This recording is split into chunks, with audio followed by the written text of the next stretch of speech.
လမ်းအရင်ကျန်းလို့ကလို့ရောက်တူတိုင်းတွားဖို့ကြောက်ကြတယ်အဖေတိုးချံကျွန်တော်ဒီနေ့ဗီဒီယိုထဲမှာတော့ကျွန်တော်တို့အဖေတိုးချံကိုတွားခဲ့တာလေးကို share လုပ်ပေးချင်ပါတယ်အဖေတိုးချံကသူကနာမည်နဲ့လိုက်အောင်ပဲတိုးတွေအများကြီးရှိရပေါ့နော်အပေါ်မှာတော့ view point တွေရှိမယ်တိုးတွေရှိမယ်ပေါ့နော်ပြီးတော့အဲ့နေရာကိုလူတွေတော်တော်များများတွားဖို့ကြောက်ကြတယ်ပေါ့နော်ဘာလို့ကြောက်ကြလဲဆိုတော့အဲ့လိုမျိုးကြောက်နက်နက်တွေနဲ့ဒီမြေပြော့တွေများလို့ပေါ့နော်ကားနဲ့တွားဖို့တွားကြတော့အရန်အနေနဲ့များလုံးလို့ပေါ့နော်လမ်းလဲတအားကျန်းတဲ့ပုံမှာကားနဲ့တွားတဲ့လူတွေတွားကြတော့နည်းနည်းလေးအနေနဲ့များတယ်ပေါ့နော်အဲ့တော့ကျွန်တော်ကတော့3ဘိန်းလေးနဲ့တွားဖို့ပဲအကြံပြုချင်ပါတယ်ကျွန်တော်တို့ဒီအပေါ်ရောက်သွားပြီဆိုရင်ဒီလို cycling လေးတွေရှိမယ်ဒီလို view point လေးရှိမယ်ပေါ့နော်ဒါကတော့အပေါ်အတက်လမ်းလေးလမ်းပါပေါ့နော်မင်းကြီးကတယောက်ကို3000ပေးရတယ်သူကတော့အဲ့လို coffee တို့ juice တို့ပြန်လဲတောက်လို့တော့မရဘူးပေါ့နော်ဒီလိုမျိုး view point လေးတွေကိုမြင်ရမယ်ပေါ့နော်တစ်မျိုးလုံးရဲ့အလှပေါ့ဟိုလေးလည်းမြင်နေပေါ့နော်ပြီးတော့ဒီလို banking လေးတွေလည်းတွေ့ရတယ်ပေါ့နော်ဒါကတော့အဝင်လမ်းသားလေးမှာပေါ့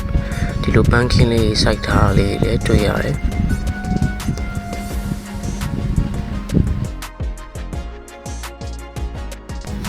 ဒါကတော့ကျွန်တော်တို့ကားပါကင်ရှိတဲ့နားလေးကိုတွားနေပါပြီပေါ့နော်အထဲဝင်မှုတော့ကိုလေဒ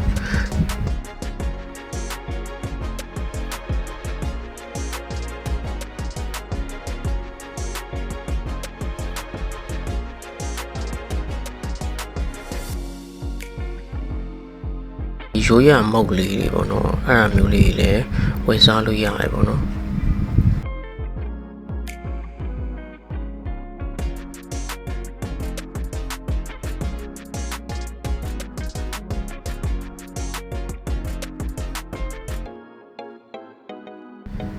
ဒီ banking နေရာမှာလေအောက်ကိုဆင်းသွားတာတို့အပေါ်ပြန်တက်လာတာတို့ပေါ့နော်အဲ့လိုမျိုးလို့ TikTok ဗီဒီယိုလေးပုံလှလှလေးလည်းရိုက်လို့ရတယ်ပေါ့နော်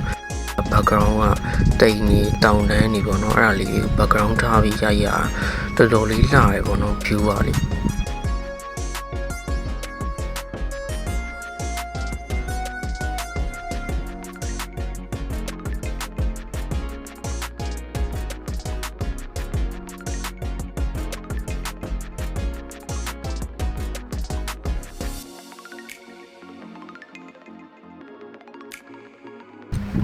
ဒီတိုးတွေကိုအစာကျွေးရင်တော့လေအထဲထဲကနေကျွေးတာတဲ့အပြင်ကကျွေးတာလေးကပိုကောင်းတယ်ပေါ့နော်အထဲထဲမှာကျတော့ကျွန်တော်တို့ကအဲ့လိုလိုက်လူစားတာနဲ့ပကံဒီပါပြုတ်ကြတချို့ဆိုလို့ထွက်ပြေးကြတာပေါ့နော်တေချာမကျွေးရဘူးပေါ့အပြင်ကနေကျွေးတဲ့အခါကျတော့ကိုကျွေးခြင်းနဲ့ကောင်းလေတေချာကျွေးလို့ရတယ်ပေါ့နော်တို့ရဲ့အမွေးကိုကင်ကြည့်လိုက်ရင်နွေးနွေးလေးနဲ့ပေါ့နော်တော်တော်လေးကင်လို့ကောင်းတဲ့အမွေးတွေကလေ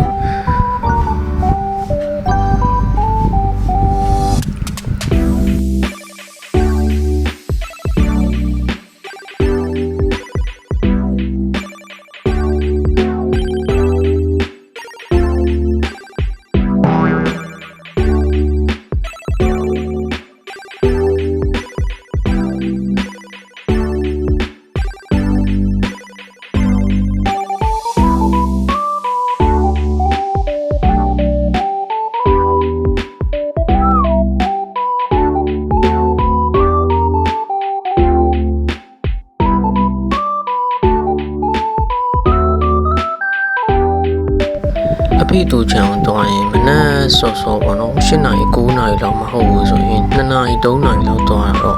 ဘူကောင်းတယ်ပေါ့နော်မဟုတ်ရင်နေတာအပူလိမ့်မယ်ပေါ့နော်